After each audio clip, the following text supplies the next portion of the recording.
Magandang araw po sa inyong lahat. Ang kwentong inyong mapapakinggan ay tungkol kay Berto, na isang simpleng binata na naging bukang bibig sa kanilang baryo matapos niyang mapatay ang isang asbo o isang aswang na nasa anyong aso. Hindi niya alam ang asong yun pala ay alaga ng isang engkanto. At bilang parusa, isinumpa siya ng engkantong yun at ginawa siyang isang asbo. Ngunit paano kung gamitin ni Berto ang sumpang yun upang ipagtanggol ang kanyang bayan mula sa mga gutom at mababangis na aswang? Magtagumpay kaya siya sa labang hindi niya pinili o tuluyan na siyang lamunin ng kadiliman na unti-unting umuusbong sa kanyang pagkatao? Ngunit bago po ang lahat mga idol, huwag po nating kalimutan mag-subscribe at i-hit ang notification bell sa aking YouTube channel na Apong Isaak at The Voice Addict para sa mas marami pang makapigil hiningang kwentong aswang at katatakutan mula sa mundo ng kababalaghan. Umpisahan na po natin ang kwento. Isang malakas na suntok ang tumama sa mukha ng binatang si Berto mula sa katunggali niyang si Makisig. Bumagsak siya sa lupa na sinundan pa ng malakas na sigawan ng mga tao. Araw ng kapistahan sa baryo ni Berto at sinubukan niyang harapin sa isang boxing match ang hindi matalo-talo na si Makisig pagdating sa palarong yun. Sa pag-angat ni Berto ng muka ay nakita niya ang nakangising si Makisig na parabang may kasama pang pangiinsulto. Nang ideklara na si Makisig ang nanalo, ay tumayo na si Berto kahit nahihilo pa siya. Lumabas na siya sa improvised battle ring at hindi niya pinansin ang pangangantyaw ng mga tao sa kanya. Nakayuko siyang bumalik sa kanilang bahay kung saan sinalubong siya ng kanyang lolo Marsing. O ano? Kumusta, Berto? Napabagsak mo ba si Makisig? Nasaan ang premyo mo? Nakuha mo ba kagad kay Kapitan yung 5,000 piso? Sa tingin niyo po ba sa itsura kong to ay nanalo ako, Lolo Marsing? Tignan niyo nga po. Putok-putok ang bunganga ko. Talo ako, Lolo Napabagsak ako ni Makisig ng 3 beses. Kaya natalo niya ako. Aba, kumpara sa mga nakalaban ni Makisig, ay mukhang mas malakas ka, Apo. Hindi ba? Lahat ng nakakalaban niya, napapatulog niya. Ikaw, natalo ka niya kasi napabagsak ka niya ng 3 beses. Ibig sabihin, ay ganun kalakas ang katawan mo. Dapat ay ipagmalaki mo yun. Sus, pinapaganda mo pa ang pagkatalo ko, Lolo Kahit anong sabihin mo, talo pa rin ako. Natalo pa rin ako ng Makisig na yun. Nasayang lang po ang pag-iensayo natin ng ilang buwan. Ang dami-dami niyo pong itinuro sa akin ng mga teknik. Lahat po yung ginamit ko pero wala Hindi umubra kay Makisig. Nadagdagan na naman ng napatumba niya. Kaya paniguradong yayabang lalo yun. Hayaan mo na. At yun lang naman ang pwede niyang maipagmayabang. Kung papogian naman, ay lamang na lamang ka sa kanya. Hayaan mo. At sa susunod na taon, ay imumungkahi ko ay Kapitan na magkaroon ng paligsahan sa pag-apuan. Kapag naglaban kayo ni Makisig, ay mananalo ka na sa kanya. Malungkot na umupo si Berto sa mahabang upuan na nasa labas ng kanilang kubo. Isang malalim na paghinga ang kanyang pinakawalan. Ang totoo, hindi lang ang perang premyo ang nais niyang makuha kung bakit ginawa niya ang lahat para matalo sa boxing match si Makisig. May isang babae kasi na parehas nilang nililigawan. Ayon sa babaeng yun, kung sino ang mananalo sa kanila ni Makisig sa boxing match, ay yun ang sasagutin nito. Tumabi si Lolo Marsing kay Berto at inakbayan ang binata. Huwag ka nang malungkot at may susunod na taon pa naman. Pwede ka pang bumawi sa kanya. Labanan mo ulit si Makisig. Mag-e-ensayo tayo. Kahit bukas. Mas mahabang preparasyon, mas malaki ang tsansa na manalo ka laban sa kanya. Hindi na po kailangan, Lolo. Wala nang dahilan para labanan ko pa si Makisig sa ganung laban. Nanalo na siya ng 1 beses at sapat na po yun para sa akin. Siya nang sasagutin ni Angelica. Kasi siyang nanalo sa laban namin eh. Yan na nga ba sinasabi ko eh. Kaya ka lumaban kay Makisig ay dahil labang sa isang babae. Kapag mababaw ang dahilan mo kung bakit ka lumalaban, ay talagang malaki ang posibilidad na ikaw ay matatalo. Pero sa ngayon, ay wag na muna nating pag-usapan yan. Gagamutin ko na muna yung mga sugat at pasamo sa katawan at baka mamaya ma-infeksyon pa ang mga yan. Sige po, Lolo. Medyo masakit nga po itong mga nakuha ko sa pakikipaglaban kay Makisig eh. Lalo na itong balikat ko, parang na-dislocate yata. Umasok na sina Berto at Lolo Marsing sa loob ng kanilang kubo. Doon ay naupo sa sahig si Berto, habang si Lolo Marsing naman ay kinukuha ang mga kailangan para sa sugat at pasa ni Berto. Muling nahulog sa malalim na pag-iisip si Berto dahil sa pagkatalo niya kay Makisig. Bata pa lang ay tila meron ng kompetisyon sa pagitan nilang dalawa. Mula sa paaralan hanggang sa kung sino ang mas malakas sa kanila. Lahat ng yun ay nadala nila hanggang sila ay magbinata. At sa pagtatagi sa nilang dalawa ay palaging nananalo si Makisig. Kaya naman pakiramdam niya ay hindi na talaga siya mananalo kay Makisig pagdating sa kahit na anong bagay, lalo na't nakuha na nito ang babaeng parehas nilang minamahal. Nang mga sumunod na araw, ay naging usap-usapan sa baryo ang naging laban ni Berto at Makisig. May mga nangangantsaw kay Berto, lalo na yung mga tao na alam na kung sino ang mananalo sa kanila, ay siyang sasagutin ng magandang dalaga na si Angelica. Pinilit ni Berto na huwag pansinin ang mga bagay na yon.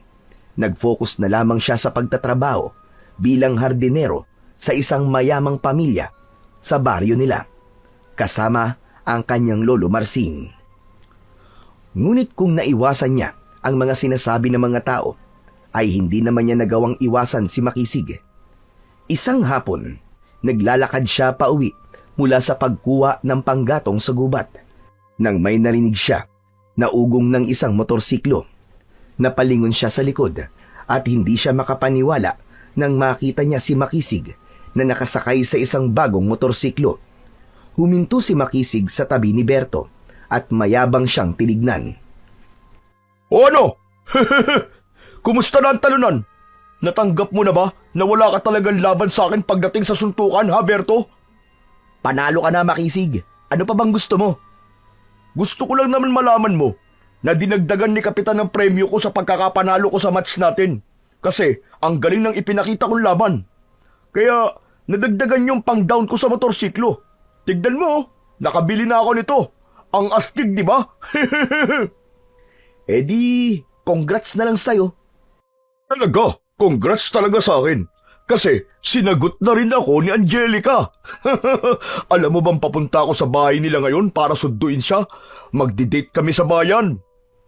Eh di, ingat na lang sa inyong dalawa. Ang tipid mo naman magsalita. Halatang inggit na inggit ka. Wala naman kasi akong dapat sabihin sa'yo, Makisig. Saka kung inggit ako, ano bang pakialam mo ron? Sige na, ayoko na makipag-usap sa'yo. Puro kayabangan lang naman ang lumalabas sa bibig mo eh. Walang kayabangan sa mga sinasabi ko, kasi puro katotohanan lang yun. O paano? Mauuna na ako sa'yo, ha, talunan? Sigurado ako na excited na si Angelica na makasakay dito sa bago kong motorsiklo. Bye-bye! Nang aasar na tumawa si Makisig bago nito pinaandar ng mabilis ang motorsiklo nito. Tila sinadya pa nito na mag-iwan ito ng makapal na usok mula sa tambutso. Kaya napaubo si Berto ng malanghap yun. Napakayabang talaga ng mokong na yun. Sumemplang ka sana! Napapailing na lamang na naglakad muli si Berto pauwi sa kanilang bahay.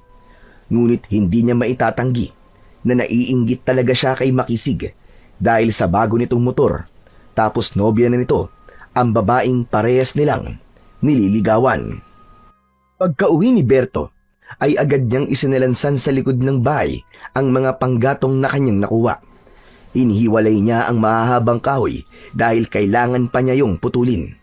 Habang pinuputol niya ang mahahabang kahoy gamit ang matalas na itak, ay naalala niyang bigla si Makisig.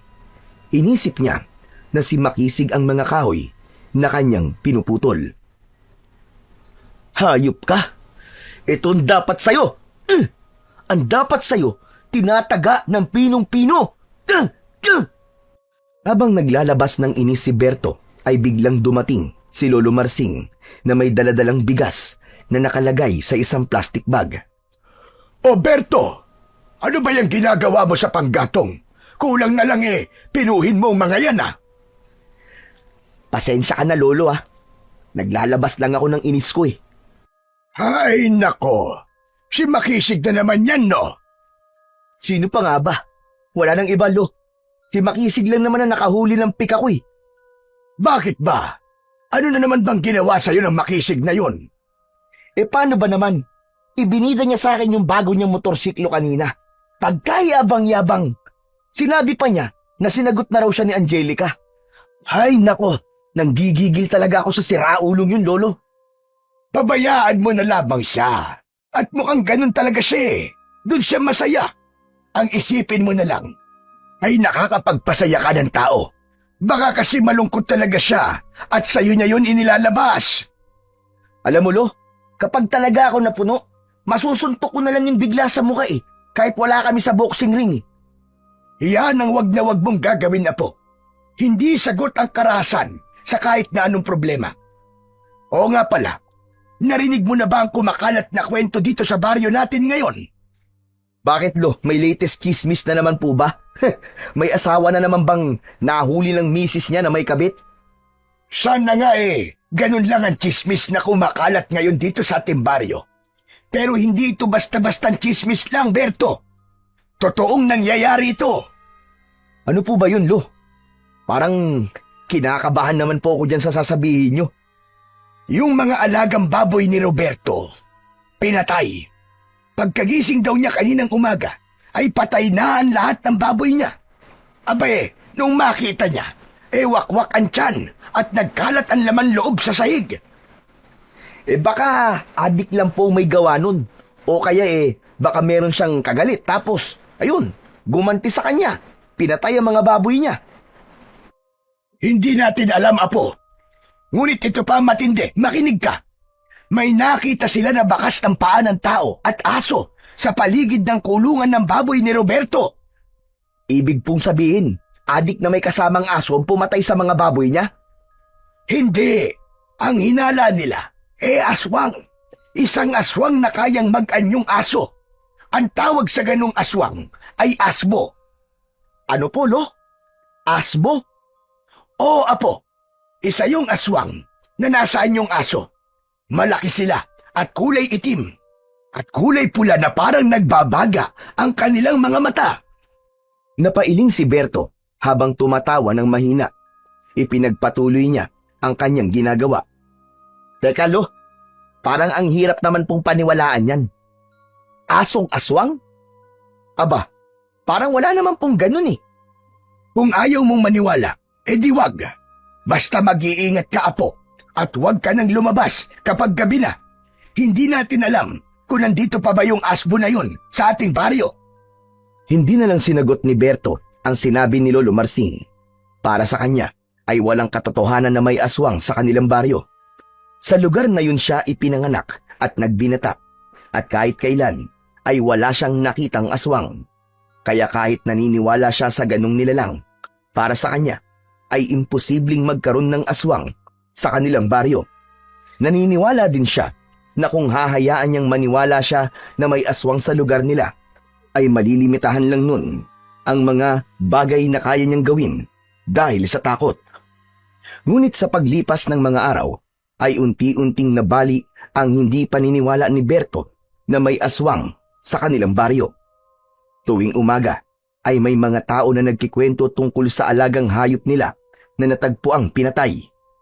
Magmula sa mga manok, kambing, baboy at hanggang sa kalabaw. Ang mga pangyayaring yun ang naging dahilan para magsimulang matakot ang mga tao sa baryo ni Berto. Maging sila ng kanyang lolo ay hindi nakaligtas sa takot na yun. Isang umaga, habang nag-aalmusal, ay napag-usapan ni Berto at Lolo Marsing ang nangyayari sa kanilang baryo. Grabe na talaga ang nangyayari sa baryo natin ngayon, Berto. Napansin mo ba na wala nang lumalabas kapag madilim na? Pati yung kalabaw ni Dudong ay tinira ng mga aswang. Kaya nga po, Lolo Nung una, hindi talaga ako naniniwala na may aswang dito sa atin. Pero sa mga nangyayari, naniniwala na ako. Wala bang ginagawa si na Kapitan para matigil ng pag-atake ng mga aswang na yan sa mga hayop? Baka kapag nagtagal, ay tao na ang biktimahin ng mga yun. Narinig ko na bukas daw ng umaga ay magkakaroon ng pagtitipon sa plaza. Ang alam ko may sasabihin si Kapitan. Malamang ay patungkol na yun sa pag-atake ng mga aswang dito sa ating baryo. Mabuti naman kung ganun. Akala ko walang pakialam si Kapitan sa mga hindi magagandang nangyayari. Pero sana ay may solusyon siya sa problema natin ngayon dito sa baryo, Lo. Hindi maganda na may pakiramdam tayo na hindi tayo ligtas sa lugar kung saan tayo naninirahan. Tama ka dyan, Berto. Pero bilisan na natin ang pag-almusal at baka mahuli tayo sa trabaho natin. May mga bago tayong itatanim na mga halaman at baka mapagalitan pa tayo ng mga amo natin. Tahimik na tinapos ng maglolo ang kanilang almusal. Matapos yun, ay nag-asikaso na sila sa pagpasok nila sa kanilang trabaho. Ngunit kahit naglalakad na ang maglolo patungo sa kanilang trabaho, ay hindi pa rin nawala kay Berto ang pag-aalala nang dahil sa pag-atake ng mga aswang sa kanilang baryo. Nang sumunod na araw, ay pahinga ni na Berto at Lolo Marsing sa trabaho. Sakto yun dahil magagawa nilang makapunta sa plaza para personal na malaman kung ano ang sasabihin ng kanilang kapitan tungkol sa mga aswang. Matapos mag-almusal, ay naligo muna si Berto. Habang nasa loob ng banyo, ay kinatok siya ni Lolo Marsing. Ano ba yan, Berto? Talagang naligo ka pa? Sa plaza lang naman tayo magpupunta. Sandali lang, Lo! Matatapos na ako! Abay, bilis-bilisan mo dyan at baka hindi na natin maabutan ang sasabihin ni Kapitan Emilio. Opo! Nagbabanlaw na po ako! Binilisan na nga ni Berto ang kanyang pagligo. Nang lumabas siya na nakatapis ng tuwalya ang bewang, ay tumakbo na siya sa kwarto upang doon ay magbihis. Matapos makapagbihis, ay magkasama ng naglakad ang maglolo papunta sa plaza. Pagdating nila sa plaza, ay marami ng tao ang naroon. Sa unahan ay may maliit na entablado at doon ay nakatayo si Kapitan Emilio na pinuno ng kanilang barangay. Sumiksik sina Berto at Lolo Marsing sa kumpul ng mga tao hanggang sa makarating sila sa unahan. Lo, bakit ba dito pa tayo sa unahan? Maririnig naman natin kahit nandun tayo sa dulo Mas maganda na ako nandito tayo sa unahan. Baka mamaya mamigay bigla si Kapitan ng ayuda pagkatapos niyang magsalita. O hindi ba? Maganda na nandito tayo sa unahan. Utak-utak lang yan na po. Nang maayos na ang mikropono, ay nagsimula ng magsalita si Kapitan Emilio sa harap ng lahat. Magandang araw po sa inyong lahat. Alam kong lahat kayo ay naguguluhan, natatakot at pagod sa balitang kumakalat. Gusto ko pong linawin na totoo pong may hayop na pinapatay gabi-gabi sa ating baryo. At sa lahat ng ebidensyang nakalap ng ating mga tanod, ay malinaw na aswang ang may kagagawan ng mga yon. Nagsimulang magbulungan ang mga tao habang si Berto ay naghihintay ng solusyon na ilalahad ng kanilang kapitan. Hindi na po natin ito palalampasin. Hindi na natin dapat hintayin na humantong sa mga tao na ang magiging susunod na biktima. Kaya mula sa araw na ito, at sino mang makakahuli o makakapatay ng isang aswang ay bibigyan ng pabuya. 10,000 piso. Isang ulo ng aswang ay may katumbas na 10,000 piso. Mas lumakas ang bulungan ng mga tao. Alam ni Berto na sa uri ng buhay meron ang karamihan ng tao sa kanilang baryo ay malaking halaga ang 10,000 piso. Itinaas ni Berto ang isang kamay. Nang makita siya ni Kapitan Emilio, ay itinuro siya nito. Oh, Berto, may katanungan ka ba? Meron po, Kapitan. Naisip ko lang po kasi na Hindi po ba delikado na iasa natin sa mga normal na mamamayan ng pagtugi sa mga aswang? Bakit hindi na lang po natin paigtingin ng seguridad dito sa ating baryo? Humingi na po tayo ng tulong sa mga pulis. Baka po kasi magkaroon pa ng mas malaking kaguluhan kung mag-aagawan ng mga tao sa pagpatay sa mga aswang dahil may pabuya silang makukuha eh. Hindi alam ni Berto na nasa tabi pala nila si Makisig. Nagulat na lang siya nang bigla itong magsalita. Bakit mo naman inaalisan ng pagkakataon na magkapera mga tao, ha, Berto? O baka natatakot ka lang sa mga aswang at alam mong kahit isa ay wala ka mapapatay kaya nandadamay ka. Kung naduduwag ka, huwag ka nang tumutol sa gustong mangyari ni Kapitan Emilio. Hayaan mo na lang kaming matatapang na pumaldo. Naiintindihan ko ang pinupunto mo, Berto. Ang totoo niyan ay humingi na rin ako ng tulong sa mga pulis. Sinabi ko sa kanila na may aswang na umaatake dito sa ating baryo. Ngunit hindi sila naniwala. Parang ang pinagtatawanan pa ako. Kaya napagtanto ko na wala na tayong magagawa, kundi tayo-tayo na lamang ang magtutulungan sa pagtugi sa mga aswang. At bilang kabayaran sa pagod at sakripisyo ng makakapatay ng aswang, ay marapat lamang na bigyan sila ng pabuya. Hindi na nagsalita pa si Berto dahil alam niyang pinal na ang desisyon na yon ni Kapitan Emilio. Ngunit si Makisig ay hindi pa rin tumigil ang bunganga para mang-asar. Ayan kasi, bida-bida ka kasi, Berto eh. Talagang sinalungat mo pa at sinabi ni Kapitan Emilio yan tuloy ang napala mo. Hoy, Makisig, hindi ko siya sinalungat Nagbigay lang ako ng option. Option. Ganun na rin yun eh. Duwag ka kasi, kaya hindi mo nagustuhan ng paraan ni Kapitan para maubos sa mga aswang dito sa baryo natin. Hindi ako duwag, Makisig. Gusto mong paduguin ko yung nguso mo gamit tong kamao ko, ha? Sige, subukan mo kung kaya mo. Muntik nang magpang-abot sina Berto at Makisig. Mabuti na lang at mabilis silang naawat ng mga taong naroroon. Si Lolo Marsing ang unang pumigil kay Berto sa paglapit kay Makisig. Berto! Huwag mo nang patulan niyang si Makisig. Tama na! Tumigil ka na! Ilit na kinalman ni Berto ang kanyang sarili. Masama niyang tinignan ang nakangising si Makisig. Bumalik ang atensyon ng lahat kay Kapitan Emilio nang muli itong nagsalita. Kung sakali na nakapatay kayo ng aswang, ay mangyari lamang na dalhin nyo ito sa barangay hall upang makuha ang inyong pabuya. Wala akong hangad, kundi ang kaligtasan yung lahat. Dito na po nagtatapos ang aking sasabihin. Bumalik na po kayo sa inyong ginagawa. Maraming salamat po sa inyo. Pagkababa ni Kapitan Emilio sa entablado, ay sumabay na sina Berto at Lolo Marsing sa pag-alis ng mga tao. Malalim pa rin ang paghinga ni Berto dahil hindi pa tuluyang humuhupa ang tensyon na nararamdaman niya sa muntikang pagsusuntukan nila ni Makisig. Nang makabalik na sila sa kanilang bahay, ay naupo na muna sa labas si Berto. Si Lolo Marsing naman ay pumasok sa loob. Hindi nagtagal ay lumabas din ito habang may dalang isang baso ng tubig.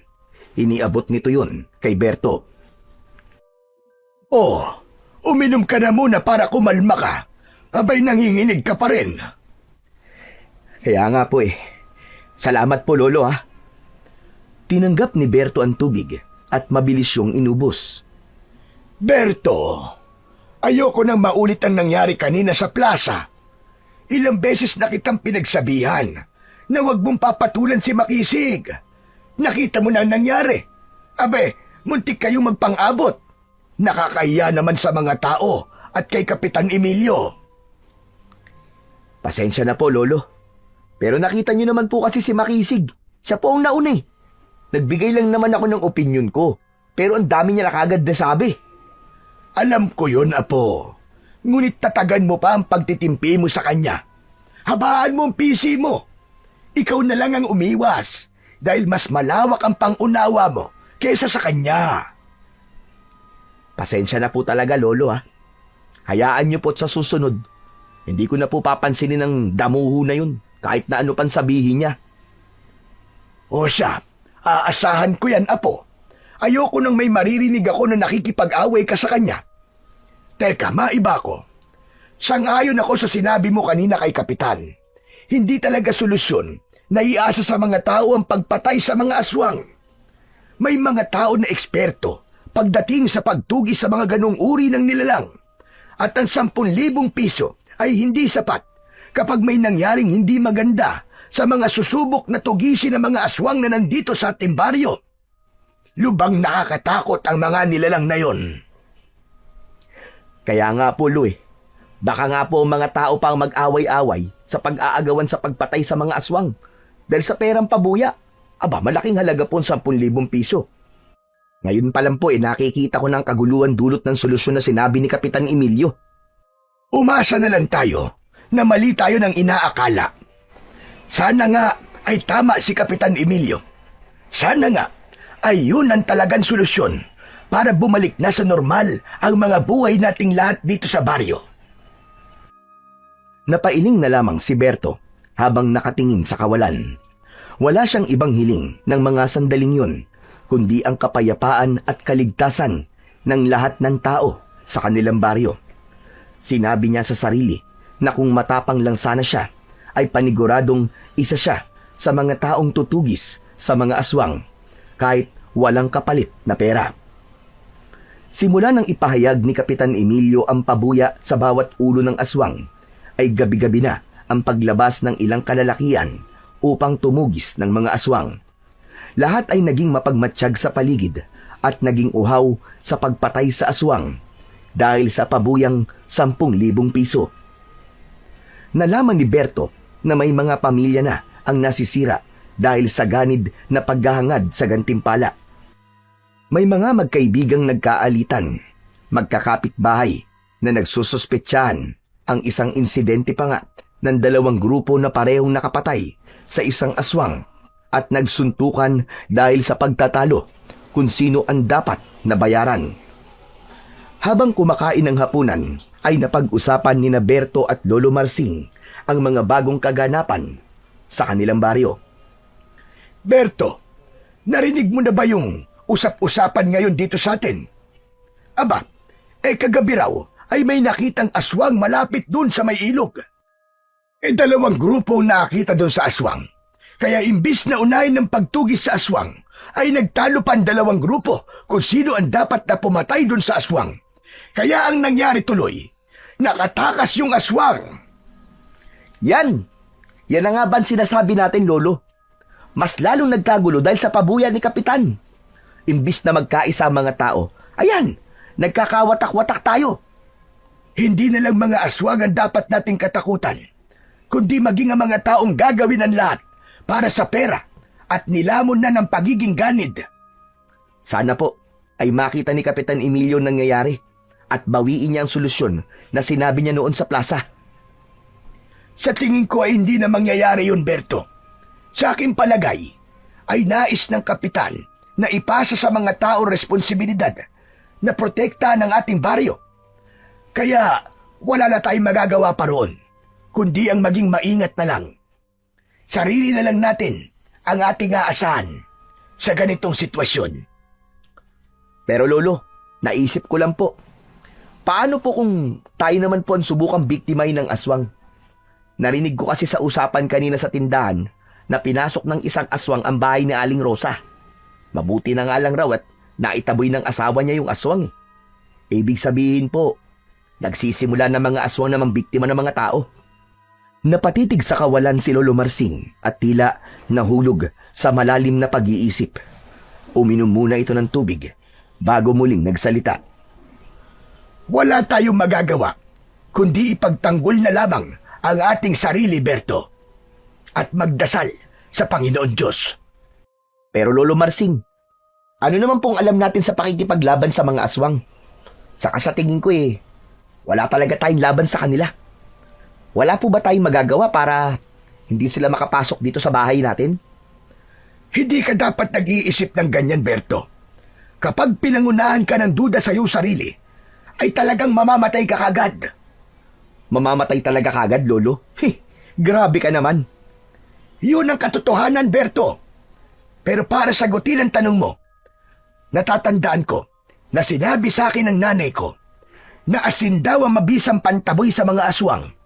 Noong buntis ang nanay ko sa bunso naming kapatid, ay palaging nagsasaboy ng asin ang tatay ko sa paligid ng aming bahay. Ganun na lang din siguro ang gawin natin. Wala namang mawawala, di ba? Kung maniniwala tayo. Dahil sa sinabing yon ni Lolo Marsing, ay agad na bumili ng 5 kilong asin si Berto sa palengke ng sumunod na araw. Bago sumapit ang dilim, ay nagsaboy na siya ng asin sa paligid ng kanilang kubo. Hindi siya nangihinayang sa asin dahil alam niya na kapalit naman nun ay proteksyon nila laban sa mga aswang. Hanggang sa dumating na ang araw na kinatatakutan ng lahat. Hindi na lamang mga hayop ang pinupuntirya ng mga aswang. Isang umaga, nagising ang buong baryo sa balitang isa sa mga lalaking tumutugi sa mga aswang ang natagpuang wala ng ulo sa gilid ng ilog, habang ang isa pa ay wala ng lamang loob na parang winakwak ang tiyan at kinalkal. Ang balitang yun ay parang apoy na kumalat sa buong baryo at nagdulot ng mas matinding takot sa lahat. Lalong lumalim ang takot sa dibdib ni Berto. Natakot siya na baka isang gabi ay sila naman ng lolo niya ang maging biktima ng aswang at hindi niya alam kung kaya ba niyang ipagtanggol ang kanyang sarili at si Lolo Marsing kapag dumating ang panahon na may aswang silang makakaharap. Ngunit ang takot ng mga tao ay nahaluan ng konting pag-asa dahil kay Makisig. Nangyari yun ng 2 aswang ang nagawang patayin ni Makisig sa 2 magkakasunod na gabi. Wala itong kasamang grupo, mag-isa lang ito. Kaya naman, hinangaan ito ng marami at sinabi pa na ito ang pinakamalakas at matapang na lalaki sa baryo ni Berto. Sa kabila ng pagiging magkaaway, ay natuwa si Berto kay Makisig dahil malaking bagay na nagawa nitong bawasan ang mga aswang na sumasalakay sa kanilang baryo. At bilang pagpapakita ng suporta kay Makisig ay nagtungo siya sa plaza nang magpatawag ng pagtitipon si Kapitan Emilio upang bigyan ng parangal ang lalaking si Makisig. Hindi kasama ni Berto si Lolo Marsing dahil nagtungo yun sa bayan para bumili ng ilang pangangailangan nila. Katabi ni Kapitan Emilio si Makisig sa entablado habang nasa harapan ng 2 ang halos lahat ng mga tao sa kanilang baryo. Nakataas ang noo ni Makisig at halata sa mukha nito ang pagyayabang. Nasa likuran lang ng mga tao si Berto. Tahimik lang siyang nakatayo habang pinagmamasdan ang kaganapan. Nakita niya ang ilang kababaihan na humahanga kay Makisig. Nandito tayong lahat, mga kababaryo, upang bigyan ng parangal ang katapangan ng isa sa mga kababaryo natin. Sa kabila ng panganib, hindi siya umatras, hindi sumuko. Hindi lamang isa, kundi 2 aswang ang napatay niya gamit ang sariling lakas at tapang. Walang paalam na inagaw ni Makisig ang mikropono kay Kapitan Emilio at ito naman ang nagsalita. Sa lahat ng kalalakihan na nandito, gawin niyo akong huwaran. Huwag kayong duwag, tulad ng kakilala ko na puro salita, pero kulang sa gawa. Napatiim ang bagang ni Berto. Alam niya na siya ang pinapatamaan ni Makisig. Nakangiting inagawan ni Kapitan Emilio ang mikropono kay Makisig. Tila ayaw pa yung ibigay ni Makisig, kaya medyo ginamitan na ng kapitan ng puwersa upang makuha nito pabalik ang mikropono. Maraming salamat sa napakagandang sinabi mo, Makisig. Tama siya, mga kababayan. Dapat ay maging matapang tayo dahil kapag meron tayong tapang, ay hindi tayo magiging biktima ng mga aswang. At sa araw na ito, ibibigay ko kay Makisig ang pabuyang 20,000 piso bilang 2 ulo ng aswang ang kanyang dinala sa barangay hall. Inilabas ni Kapitan Emilio ang isang puting sobre at nakangiti nito yung inabot kay Makisig. Nang abutin yon ni Makisig, ay malakas na nagpalakpakan ng lahat, maliban kay Berto. Bumalik ang inis niya rito dahil sa pagpaparinig na ginawa nito. Hindi na niya tinapos ang programa at umalis na siya sa plaza. Isang umaga, habang naglalakad si Berto para bumili ng pandesal, ay nakasalubong niya si Makisig na hawak ang isang cellphone. Ngumisi ito nang makita siya at kahit hindi niya tinatanong ay ibinida nito ang bago nitong gamit. O Berto, nakikita mo ba tong hawak ko? Cellphone ang tawag dito. Cellphone. Hindi ako bulag, kaya nakikita ko. At alam kong cellphone yan, hindi ako tanga, no? Kaya hindi mo ako dapat sabihan na kung ano yan. Akala ko kasi hindi mo alam eh. Alam mo ba na ako lang at si Kapitan ang merong ganito sa baryo natin? Ibinili ko nito yung perang nakuha ko mula sa 2 ulo ng aswang. Sige na, Makisig. Bibili pa ako ng pandesal at baka maubusan pa kami ni Lolo. Sandali lang. Masyado ka namang nagmamadali eh. Ayaw mo bang malaman kung paano ko pinatay yung 2 aswang? Malay mo, di ba? May makuha kang tip sa akin tapos magamit mo para makapatay ka rin ng aswang. Hindi na, Makisig. Hindi ako interesado sa sasabihin mo. Talaga ba? Kahit sabihin ko sa'yo na ang daming pinag-uusapan ka habang nakatalikod ka? Alam mo sa lahat daw kasi ng kalalakihan dito sa baryo natin, ay ikaw lang ang hindi tumutugi sa mga aswang. Yung lolo mo okay lang, kasi matanda na siya. Pero ikaw, bakit kaya? Dahil ayoko mapahamak. Baka dyan pa ako mamatay. Saka, hindi sa pilitan ng pagtugi sa mga aswang, di ba? O baka naman, naduduwag ka lang. Ang sabi nila baka daw binabae ka. Walang masama sa pagiging binabae. Pero hindi ako ganun. At hindi ako duwag. Kung hindi ka duwag, patunayan mo. Hindi yung nasa loob ka lang ng bahay nyo tuwing gabi. Nakakahiya ka, Berto. Kalalaki mong tao, pero nagtatago ka lang. Habang kaming mga tunay na lalaki ay nasa labas at naghahanap ng aswang na mapapatay. Ako na kasi ang naawa sa iyo kapag pinupulutan ka sa kwentuhan ng mga tao. Ngumisi si Makisig, sabay tapik sa balikat niya. Hindi na ito nagsalita at naglakad na ito papalayo. Habang si Berto naman ay naiwan na nakatulala at nanlalamig. Tumakbo sa isip niya ang sinabi na yon ni Makisig. Na-imagine niya ang mga taong pinagtatawanan siya at tinatawag siyang duwag. Hindi ako duwag. Ipapakita ko sa inyo na hindi ako duwag. Mariin na naikuyom ni Berto ang kanyang mga kamay at ipinangako niya sa kanyang sarili. Nakakainin ng lahat ng mga tao ang mga sinasabi ng mga yon tungkol sa kanya.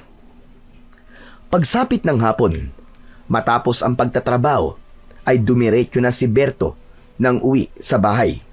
Hindi na siya sumama sa lolo niya sa pagpunta sa palengke para bumili ng ulam nila para sa hapunan. Pagdating niya sa kanilang bahay, ay kinuha niya kagad ang itak ni Lolo Marsing at sinimulan niya yung hasain sa likod ng kanilang bahay. Medyo makalawang na yon, kaya ilang minuto na siya sa paghahasa ay hindi pa rin yun matulis para kay Berto.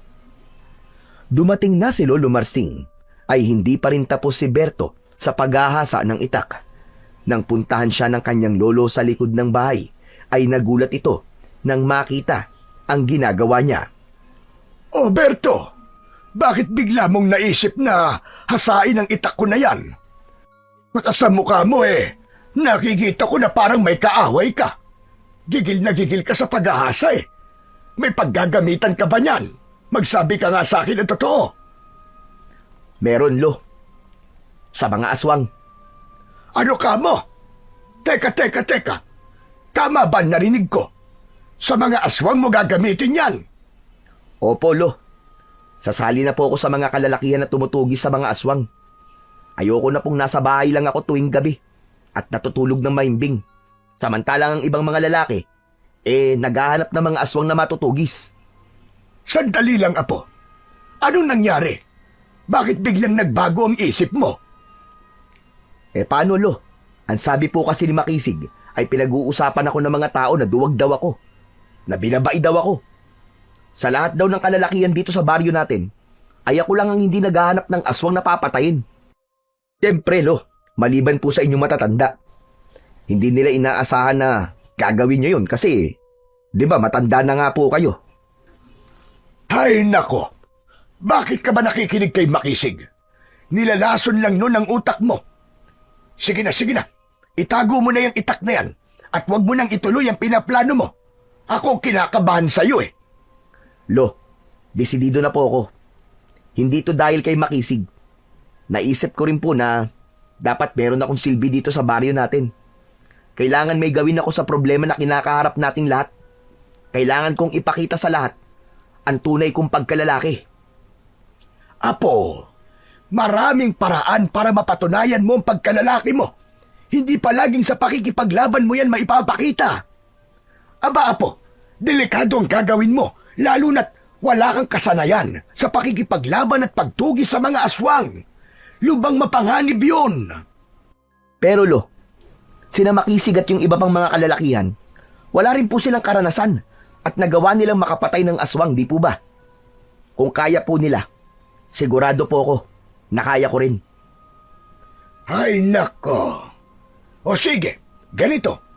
Papayag lang ako kung isasama mo ako sa pagtugi sa mga aswang. Kuhanin mo yung isa kong itak at hasain mo na rin. Hindi naman po pwede yun, Lo. Matanda na po kayo eh. Baka pag hinabol ka ng aswang atakihin ka pa ng rayuma mo. Walang rayo-rayuma sa akin. Basta kung tutuloy ka, ay sasama ako sa'yo. Makikipaglaban din ako sa mga aswang na yan.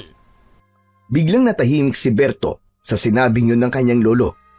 Mataman niyang tinignan ito at ramdam niya na hindi ito nagbibiro.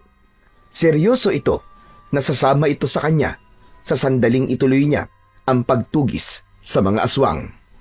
Para kasi kay Berto, kahit isang aswang lang ay makapatay man lang siya upang ipamukha niya sa lahat, lalo na kay Makisig, na hindi siya isang duwag at hindi siya palamuti lang sa baryo nila. Gusto niya na pagdating ng araw ay isa ang pangalan niya sa pag-uusapan na tumulong para maubos ang mga aswang sa kanilang lugar. Ngunit ng sandaling yon ay hindi niya pwedeng ilagay sa panganib ang buhay ni Lolo Marsing. Alam niya na sa panahong yun ay hindi na nito kaya ang makipaglaban sa mga aswang dahil mahina na ang katawan nito at kung ipipilit niya ang gusto niya ay baka magsisi pa siya sa huli. Ano na, Berto? Bakit natulala ka dyan? Ang sabi ko ay kunin mo yung isa kong itak. Hasain mo na rin at sasama ako sa iyo mamayang gabi sa pagtugi sa mga aswang na yan. Hindi. Hindi na po, Lo. Hindi na lang po ako tutuloy. Ano ka mo?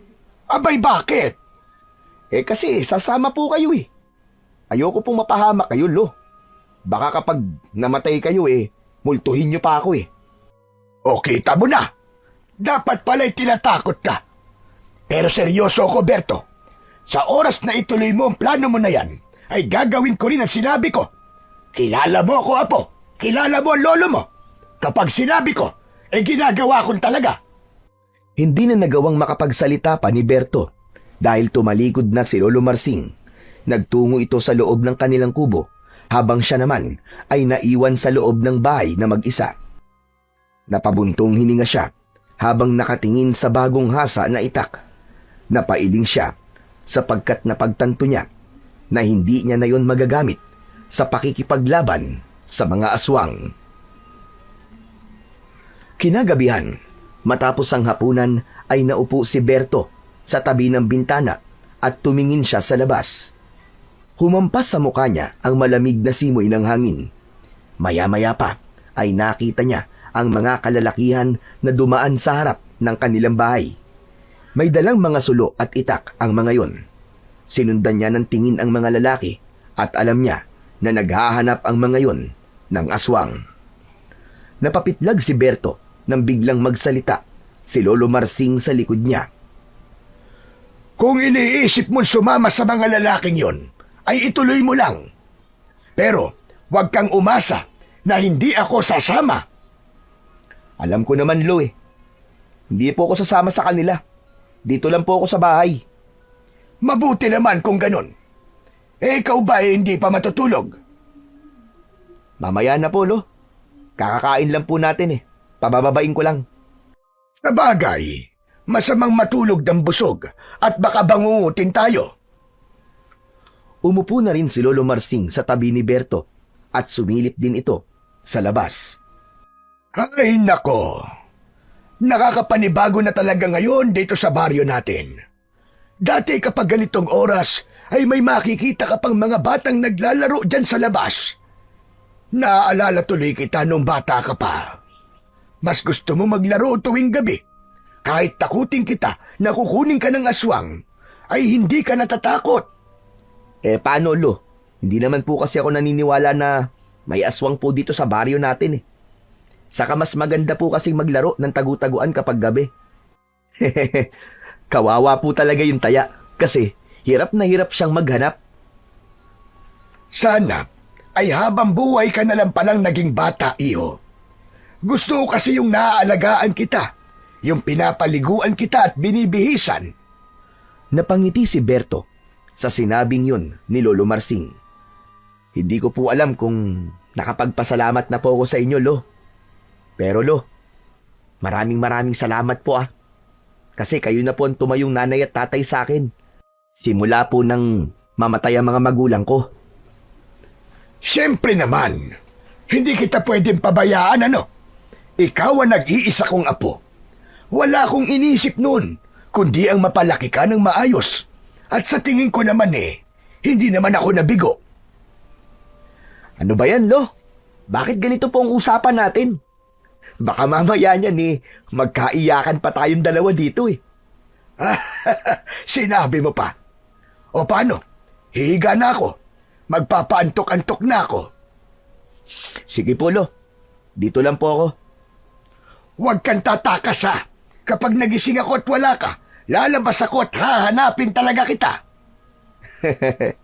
Opo, Lo, pangako po. Hindi po ako lalabas ngayong gabi. Sige po, matulog na po kayo. O siya, sige. Matulog ka na rin maya-maya at huwag kang magpupuyat. Saka isarado mo ang bintana bago ka matulog. Tumango na lamang si Berto at ngumiti. Nauna nang pumasok si Lolo Marsing sa maliit nilang kwarto. Nanatili si Berto sa tabi ng bintana. Hindi nagtagal ay isinarado niya na yon at plano niya nang sumunod sa lolo niya sa kwarto nila. Ngunit bigla siyang natigilan nang makita niya ang kaluban kung saan nakalagay ang itak na hinasa niya kanina. Nakasabit yon sa likod ng pinto. Umalingaw-ngaw sa loob ng utak niya ang mga sinabi ni Makisig. Ipinilig ni Berto ang kanyang ulo. Hindi. Hindi ako pwedeng lumabas para maghanap ng aswang. Paniguradong susunod sa akin si Lolo Marsing. Hindi pwede, Berto. Huwag kang lalabas. Ngunit biglang napatingin si Berto sa nakabukas na pinto ng kanilang kwarto at narinig niya ang malakas na paghilik ni Lolo Marsing. Maraan siyang naglakad palapit doon at sumilip siya. Nakita niya na nakangangapa ang lolo niya habang mahimbing na natutulog. Alam niya na kapag humihilik at nakanganga ang lolo niya ay napakalalim ng tulog nito. Nang sandaling yon ay naisip ni Berto na ituloy na ang kanyang plano dahil sa pagkakataon na yon. Kinuha niya ang itak na nakasabit sa pinto at isinabit niya yon sa kanyang bewang. Tahimik siyang lumabas ng bahay at matagumpay niyang nagawa yon nang hindi nagigising ang kanyang lolo. Nang naglalakad na si Berto sa labas ay sinalubong siya ng kadiliman. Kalahati lang ang buwan at natatakpan pa yon ng makapal na ulap. Hawak na niya ang itak upang handa siya sa kung ano ang pwedeng mangyari. Naglalakad siya ng dahan-dahan at nakikiramdam siya sa bawat ingay at kaluskos na kanyang naririnig sa kanyang paligid. Ngunit nang nakalayo na siya sa kanilang bahay, ay bigla siyang inatake ng takot. Huminto siya sa paglalakad at naramdaman niya ang pagtaas ng mga balahibo sa kanyang braso. Anak ng teteng, oo. Umuwi na kaya ako? Baka kung ano pang mangyari sa akin dito. Nilingon niya ang daan pabalik, pero naalala niya ang mga sinabi ni Makisig at ang usap-usapan ng mga tao patungkol sa kanya. Nandito na ako kaya hindi na ako pwedeng umatras. Kahit isang aswang lang. Kahit isang aswang lang. Pumikit sandali si Berto at nagpakawala siya ng malalim na paghinga. Mas humigpit ang pagkakahawak niya sa itak at muli siyang nagpatuloy sa paglalakad. Nanginginig man ang tuhod niya, ay mas nangibabaw ang pakiramdam niya na kailangan niyang patunayan sa lahat na hindi siya duwag at may kaya rin siyang iambag sa problemang kinakaharap ng kanilang baryo. Nagpatuloy sa paglalakad si Berto habang umaasang may aswang siyang makikita. Hinanap niya rin ang grupo ng mga kalalakian, ngunit hindi niya nakita ang mga yon. Saan naman kaya nagtatago ang mga aswang na yun? Ang hirap naman nilang hanapin. Matamang nag-isip si Berto habang nasa isip niya na maaaring nasa gubat ang mga aswang. Hindi kaya dun sila nagtatago kasi alam nilang tinutugis na sila ng mga taong bayan? Kailangan ko magpunta sa gubat. Walang pagdadalawang isip na tinungo ni Berto ang daan papunta sa gubat na nasa dulong bahagi ng kanilang baryo. Pagpasok niya sa gubat ay sakto na nawala ang makapal na ulap na nakatakip sa buwan. Kahit paano ay nagkaroon ng liwanag ang kanyang dinadaanan. Patuloy na naglakad si Berto sa loob ng gubat. Mas tinalasan niya ang kanyang pakiramdam at pandinig. Hindi nagtagal ay napahinto si Berto. Nang hindi sa kalayuan ay narinig niya ang tunog ng tila pinupunit na laman. Sinasabayan yun ng mahinang pag-ungol ng isang hayop na tila hayok na kumakain ng kung ano. Tinuntun niya ang pinanggagalingan ng tunog at doon niya nakita ang isang napakalaking itim na aso na halos kasinlaki ng kalabaw. Kinakain ito ang isang baboy ramo na wakwak ang tiyan. Pulang-pula ang mga mata ng aso na parabang nagliliyab na bolang apoy. Nanginig ang katawan ni Berto. Agad niyang napagtanto na isang aswang na nag-aanyong aso ang nakikita niya. Nag-ipon siya ng lakas ng loob bago siya marahang umikot sa gilid ng malaking aso. Ginawa niya ang lahat upang hindi siya nun mapansin.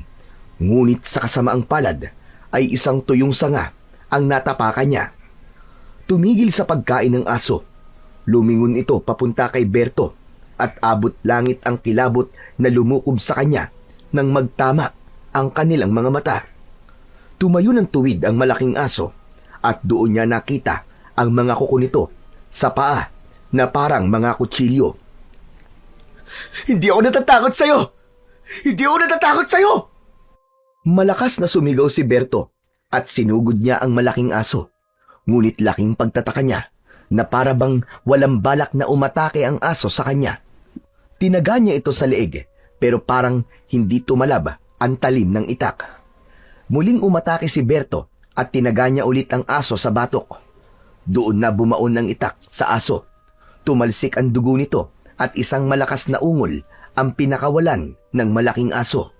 Dahil doon ay mas lalong lumakas ang loob ni Berto.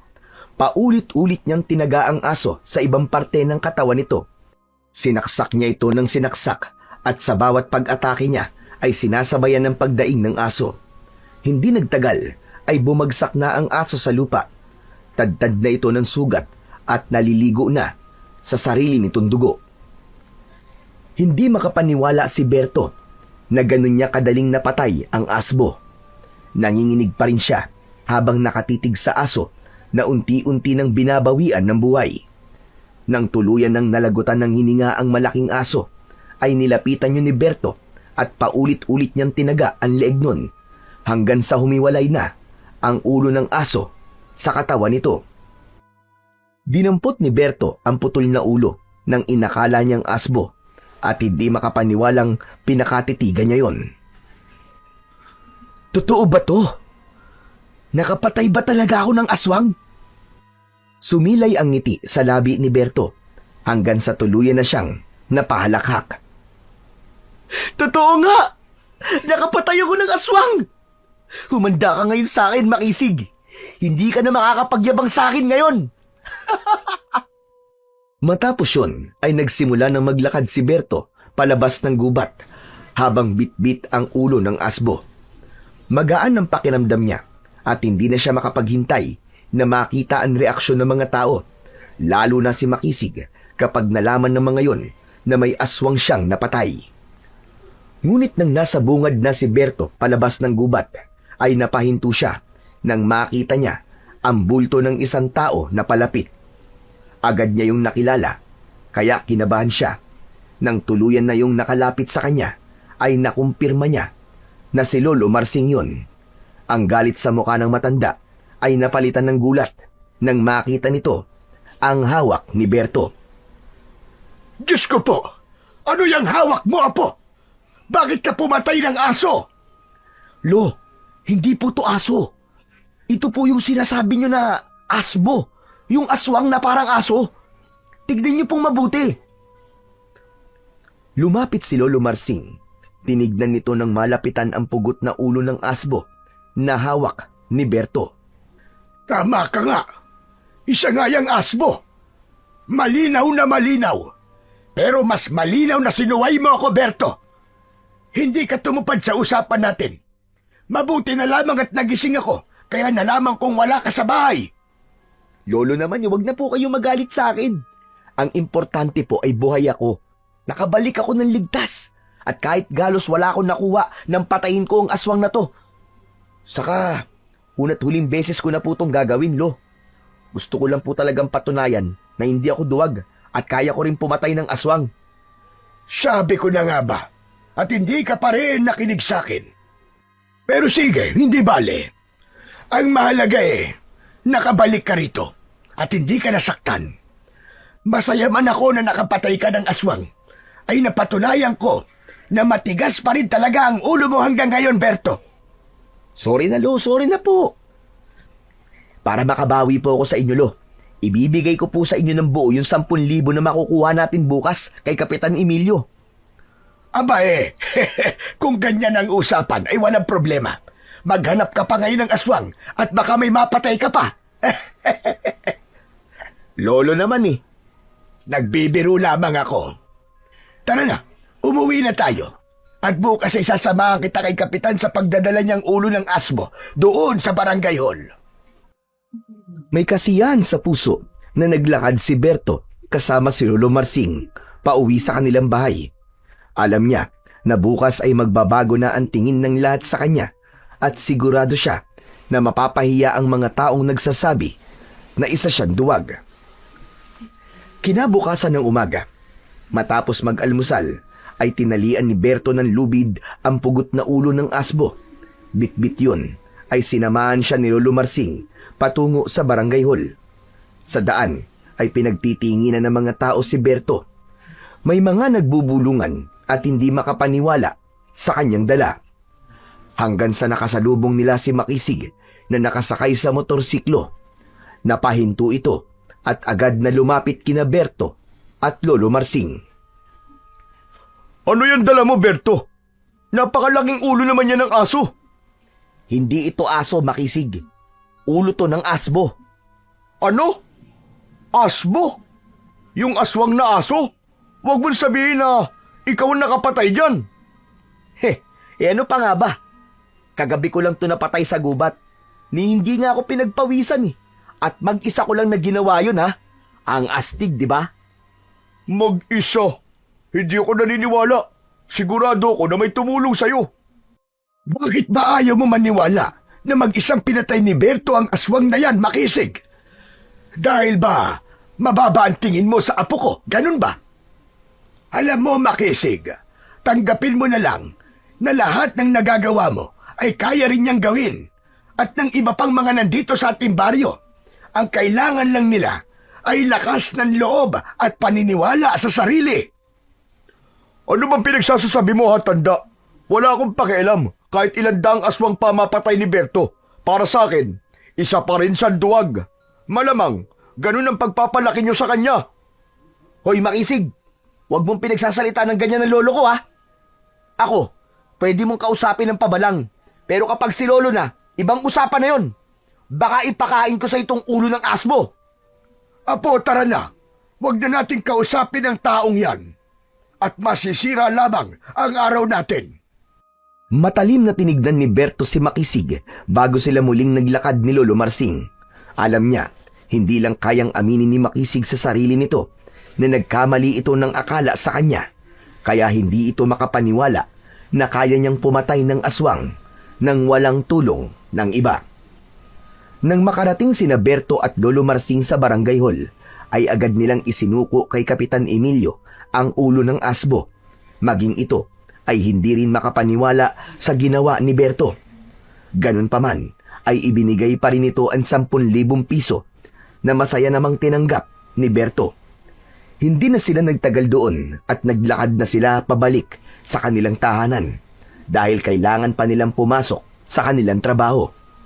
Habang naglalakad, ay inabot ni Berto kay Lolo Marsing ang pera. Walang labis, walang kulang. Lolo, hehe, gaya po na napag-usapan natin, ay sa inyo na po itong buong 10,000 piso. Hindi ko matatanggap yan, Berto. Sa iyo ang pera na yan. Wala akong ambag sa kung bakit ka nagkaroon ng ganyang pera. Pero meron po tayong usapan kagabi, di ba? Hindi ako seryoso sa bagay na yon, Apo. Itabi mo lang yan at ipunin mo. O kaya ibili mo ng kung anong gusto mo. Sigurado po ba kayo, Lolo?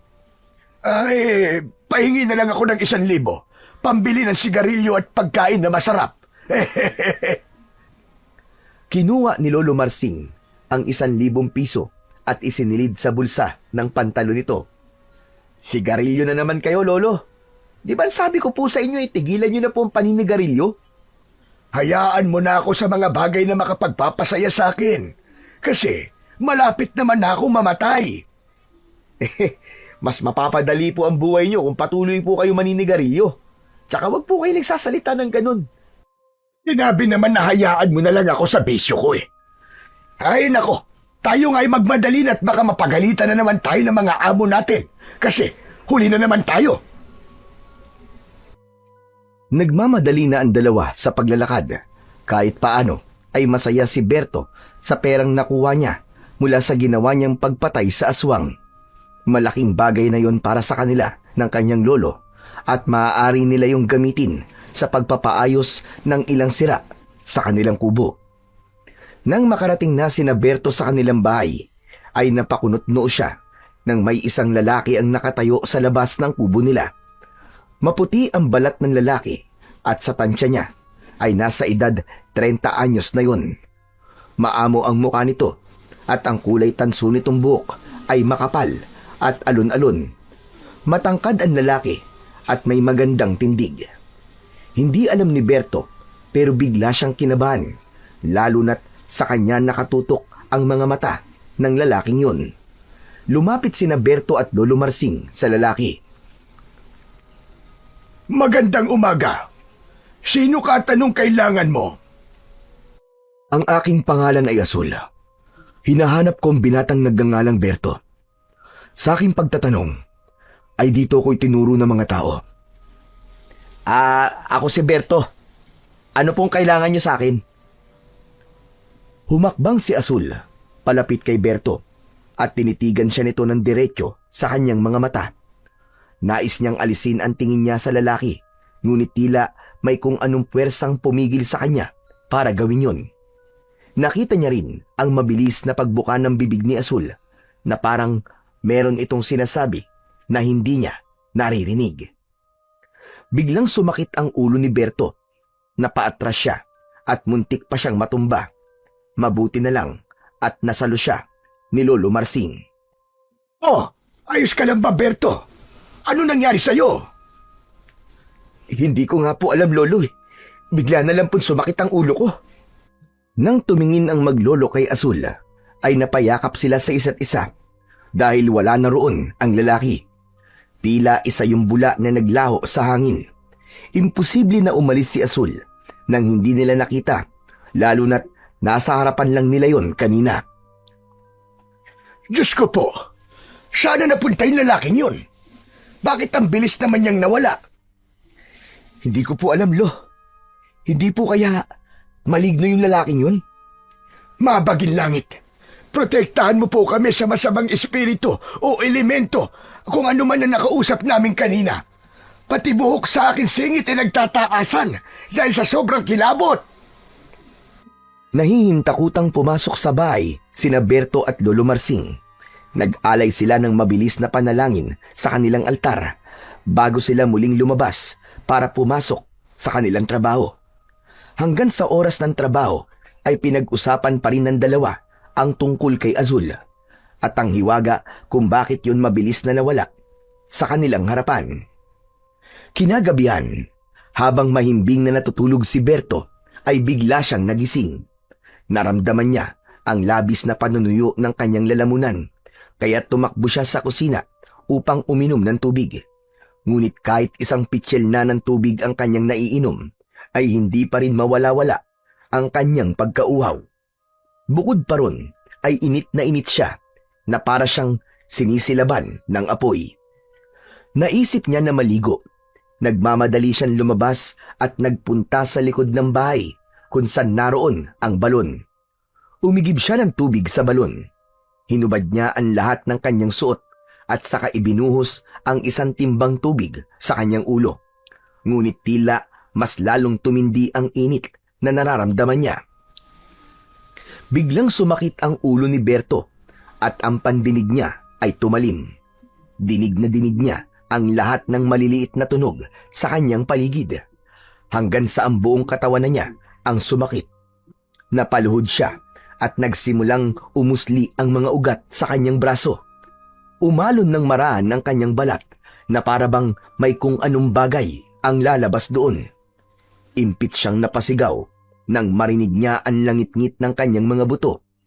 Nagbago ang ayos ng kanyang mga buto sa panibagong porma. Ang kanyang mga daliri ay humaba at ang mga kuko niya ay naging matutulis at maitim. Humaba din ang mukha ni Berto at tinubuan siya ng itim, matigas at mahabang balahibo.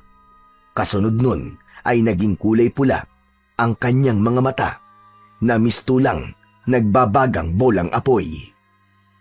Sinubukang sumigaw ni Berto, ngunit isang malakas na alulong ang kumawala sa kanyang lalamunan. Naglakad siya patungo sa gilid ng balon upang tignan ang refleksyon ng mukha niya sa tubig. Nang hilakbot si Berto, nang mapagtanto niya na nagbago siya ng anyo. Hindi na siya isang tao, kundi isa na siyang malaking itim na aso. Sa madaling salita, ay naging isa siyang asbo. Hindi! Hindi ito totoo! Panaginip lang to! Napaatras si Berto nang marinig niya ang boses ng mga lalaki na papunta sa kanyang kinaroroonan.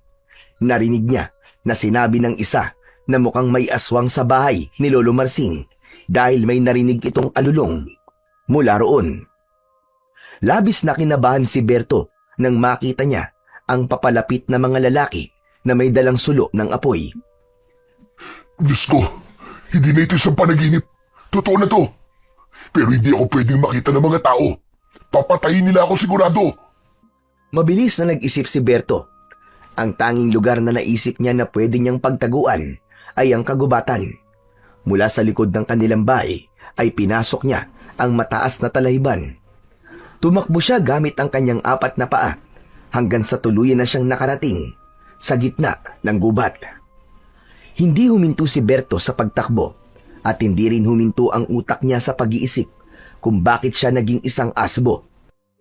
Halos maiyak na siya dahil wala siyang ideya, dahil hindi niya alam kung babalik pa ba siya sa pagiging tao.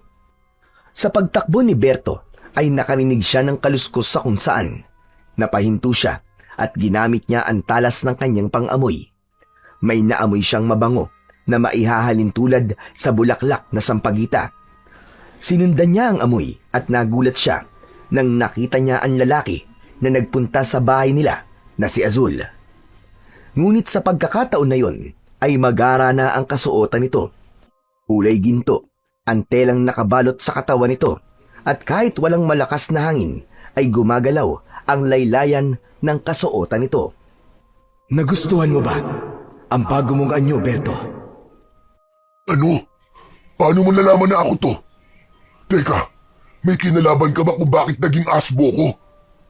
Sinasabi ko na nga ba, maligno ka. Binulungan mo ko kanina. Isinumpa mo ko. Bawiin mo ang sumpang ito sa akin. Bawiin mo to. Wala akong kasalanan sa'yo. Tama ka. Ako nga ang may kagagawan kung bakit naging ganyan ang anyo mo. Pero sigurado ka ba na wala kang ang kasalanan sa akin? Oo naman. Kanina nga lang kita nakita sa bahay eh. Hindi kita kilala. Kaya paano ako magkakaroon ng kasalanan sa'yo? Marahil ay nakita mo na ang iyong anyo. Wala ka bang naaalala sa itsura mo ngayon, Berto? Sa tingin mo ba, makakapag-isip pa ako na maayos ang nangyayari sa akin ngayon? Ibalik mo na ako sa dati kong anyo. Maligno ka! Para sa iyong kaalaman, hindi ako isang maligno. Ako ay isang engkanto na tahimik na naninirahan sa kagubatan ito. Kasama ang aking alagang asbo na si Dilim. Si Dilim na pinatay mo, Berto.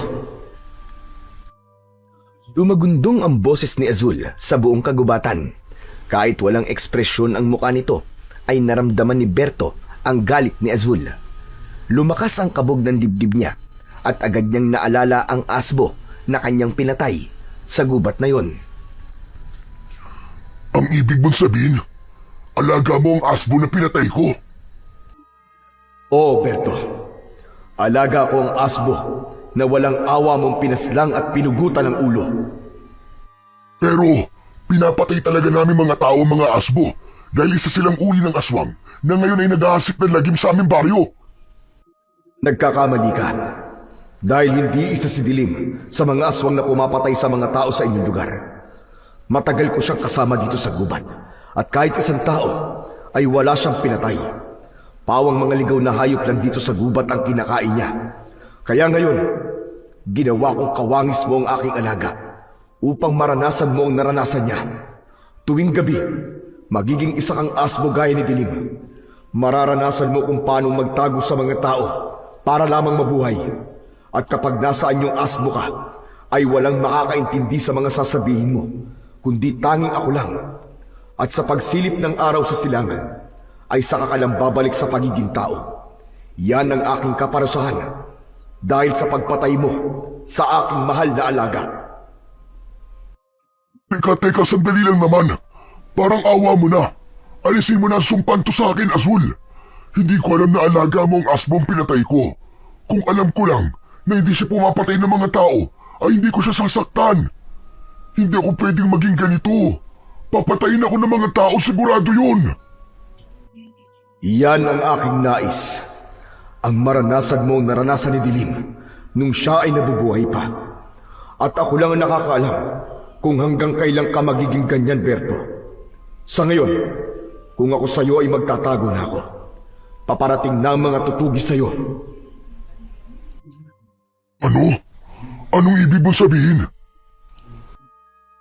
Napalinga si Berto nang makarinig siya ng yabag ng mga paa sa kung saan. Pagharap niya sa kinatatayuan ni Azul, ay wala na ito roon. Zul! Nasaan ka? Ang hilig mo talagang bigla na lang nawawala. Tulungan mo ako rito! Anong gagawin ko? Ngunit walang sagot na nakuha si Berto mula kay Azul. Kinabahan siya dahil papalapit na sa kinaroroonan niya ang mga yabag, hanggang sa nakita na niya ang mga kalalakihang may dalang sulo. Agad siyang nagtago sa likod ng isang makapal na halaman at pinigilan niya ang paghinga niya. Sigurado siya na kapag nakita siya ng mga lalaki ay katapusan niya na dahil aakalain ng mga yon na isa siyang asbo. Ang buong akala ni Berto ay ligtas na siya, ngunit laking gulat niya nang may tumusok na sibat sa kanyang balikat. Napasigaw siya at isang malakas na ungol ang kumawala sa kanyang lalamunan. Mabilis siyang tumakbo at dahil doon ay nahugot ang sibat sa kanyang balikat. Dinig na dinig niya ang sigaw ng mga lalaki. Bawat takbang ni Berto ay parang may kutsilyong humihiwa sa kanyang balikat. Nakaramdam siya ng panghihina at nanlalabo na ang kanyang paningin.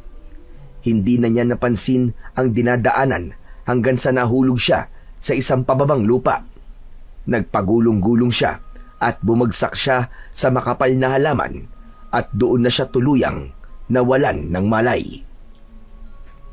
Tirik na ang araw nang magising si Berto. Agad niyang naramdaman ang kirot sa kaliwa niyang balikat. Nang tumayo siya, ay nagulat siya dahil wala siyang saplot sa kanyang katawan.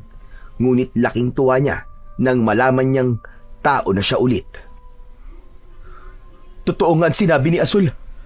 Magiging tao na ulit ako kapag umaga na. Akala ko talaga katapusan ko na kagabi.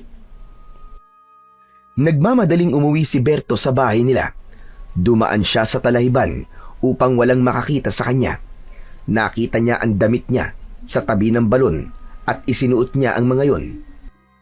Pagpasok niya sa kanilang bahay ay sumalubong sa kanya si Lolo Marsing na nagulat pagkakita sa kanya.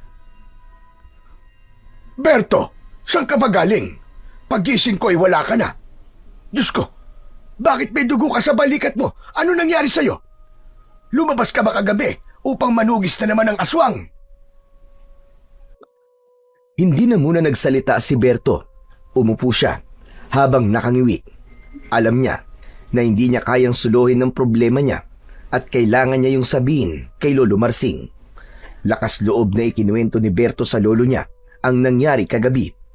Walang pagdadalawang isip na ipinaalam niya rito ang lahat, magmula sa pagiging asbo niya at ang naging usapan nila ni Azul. Nung una ay tila hindi makapaniwala si Lolo Marsing, ngunit nang ipakita niya rito ang sugat niya sa balikat, ay naramdaman ni Berto na wala nang nagawa ang matanda, kundi maniwala sa kanya. Nilinisan muna ni Lolo Marsing ang sugat ni Berto at nilagyan nito yon ng benda gamit ang pinunit na tela mula sa lumang damit. Ayan na nga ba sinasabi ko sa'yo? Nakita mo na nangyari. Paano natin susolusyonan ang problema mong yan, Berto? Alam mo ang ginagawa ng mga tao sa mga aswang. Pinapatay nila at pinupugutan ang ulo. Siguro ngayon pa lang ay sisimulan ko na ang pag-uukay sa likod ng bahay para sa libingan mo, Jaskik, ang bata ka. Ang sama naman ang iniisip mo, Lolo. Kamatayan kagad. Hindi ba pwedeng maghanap muna tayo ng solusyon? Nagbibiro lang ako. Pero sa tingin ko, ay kailangan mong makausap si Azul. Siya lang ang pwedeng bumawi sa sumpang yan sa'yo. Kumbinsihin mo siya, Apo. Humingi ka ng tawad sa kanya. Ginawa ko na po yan, Lolo. Pero galit na galit talaga siya sa akin eh. Naiintindihan ko naman siya pero hindi pwedeng magtagal na nagiging asbo ko tuwing gabi. Wala nang nasabi pa si Lolo Marsing habang si Berto ay patuloy na natakot sa kung ano ang maaaring mangyari sa kanya sa mga susunod na gabi. Simula noon, tuwing sasapit ang 12:00 ng hating gabi, ay hindi na napipigilan ni Berto ang pagbabago ng anyo niya. Sa isang iglap ay isa na naman siyang dambuhalang asbo na may mapupulang mata at matatalas na pangil. Hindi siya maaaring manatili sa loob ng bahay dahil masyado siyang malaki, kaya wala siyang magawa kundi ang magtungo sa kagubatan upang doon magtago. Gabi-gabi ay ganun ang kanyang naging kalbaryo. Sa tuwing sisikat ang araw ay bumabalik ang kanyang anyong tao, ngunit sa tuwing nasa gubat siya ay hindi lang pagtatago ang ginagawa niya. Pilit niya ring hinahanap si Azul. Nais niya itong makausap at subukan na kumbinsin ito na alisin na ang sumpang yun sa kanya. Ngunit palagi siyang bigo na makita si Azul, kahit ramdam niya na nasa paligid lang niya ito at masayang pinapanood ang kanyang paghihirap. Isang gabi, habang nasa anyong asbo, ay nagtungo sa gubat si Berto upang magtago sa mga tao at hanapin si Azul. Sa kanyang paglalakad ay isang sigaw mula sa isang lalaki ang kanyang narinig. Ang unang pumasok sa utak niya ay hanapin ang lalaki, kaya yun ang kanyang ginawa. Hindi nagtagal ay nakita niya si Makisig na nakahiga sa lupa habang may isang aswang na marahang naglalakad papalapit dito. Dumudugo ang isang binti ni Makisig na sa hinuha ni Berto ay mula sa kalmot ng aswang. Huwag ka lalapit sa akin! Huwag mo akong papatayin! Maawa ka sa akin! Maawa ka! Napangisi si Berto dahil noon lang niya nakita si Makisig na ganun katakot. Ngunit sa kabila ng hindi nila pagkakaunawaan ay hindi nagdalawang isip si Berto na iligtas si Makisig. Agad na sinunggaban ni Berto ang aswang at kinagat niya yon sa balikat. Sa gulat naman ni Makisig ay napatulala ito at hindi nakagalaw. Nagkaroon ng sagupaan sa pagitan ng aswang at ni Berto na nasaan yung asbo. Ibinaon niya ang matutulis niyang kuko sa tagiliran ng aswang at napasigaw yun ng malakas. Binuhat ng aswang si Berto at malakas na ibinalibag sa lupa, ngunit agad naman siyang nakatayo. Mataas siyang tumalon patungo sa aswang at matagumpay niyang kinagat yun sa liig. Bumagsak ang aswang sa lupa. Nang sandaling yun ay gumana ang pagiging asbo ni Berto. Nang matikman niya ang dugo ng aswang ay nakaramdam siya ng matinding gutom at uhaw. Nilapa niya ang aswang, kinain niya ang laman nito at hinigop ang dugo. Akala mo ay isa siyang napakabangis na hayop ng sandaling yun. Nilubayan ni Berto ang aswang at nagkalat ang lamang loob nito sa lupa. Biglang tumayo si Makisig at dinampot ang itak. Ngumisi ito at hindi naging maganda ang pakiramdam ni Berto. Kapag siniswerte ka nga naman, 2 aswang sa isang gabi. Umalulong si Berto, sabay takbo ng mabilis. Hoy! Bumalik ka rito! Saan ka pupunta? Papatayin kitang asbo ka! Hindi huminto sa pagtakbo si Berto hanggang sa tuluyan na siyang nakalayo. Humihingal na nagtago siya sa likod ng isang makapal na puno. Yang Makisig na yun. Siya na nga yung iniligtas ko. Gusto pa niya akong patayin. Doon na nagpalipas ng oras si Berto hanggang sa unti-unti nang dumungaw ang araw sa silangan. Nang bumalik na siya sa pagiging tao, ay napasuka siya nang maalala niya ang ginawa niyang paglapa at pagkain sa aswang. Yak! Kadiri ako! Bakit ako kumain ng aswang? Ayoko na talagang maging asbo. Kung ano-ano nagiging cravings ko eh.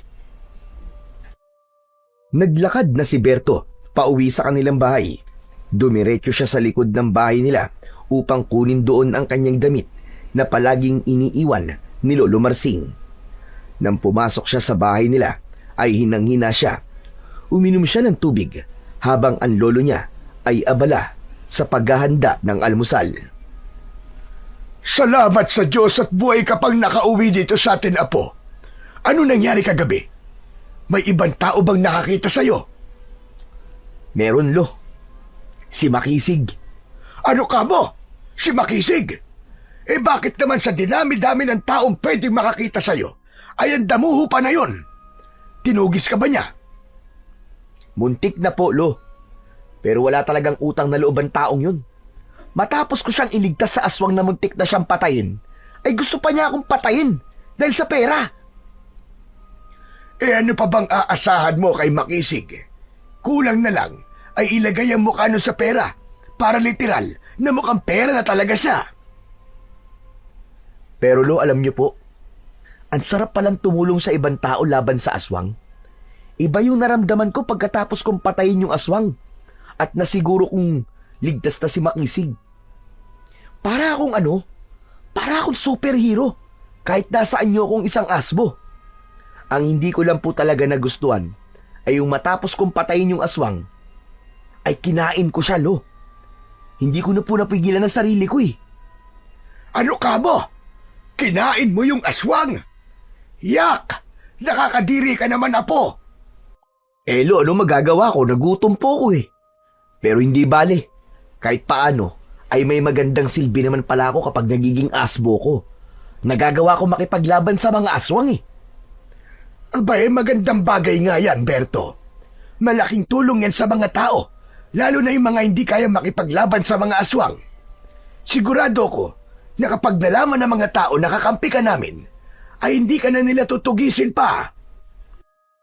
Nakangiting tumango si Berto. Matapos yun, ay inaya na siya ni Lolo Marsing na kumain ng almusal. Habang kumakain, ay hindi pa rin nawala ang masarap na pakiramdam ni Berto dahil nagawa niyang magligtas ng buhay ng isang tao. Simula noon ay nagdesisyon si Berto na gamitin ang kanyang pagiging asbo upang protektahan ang kanyang mga kababaryo.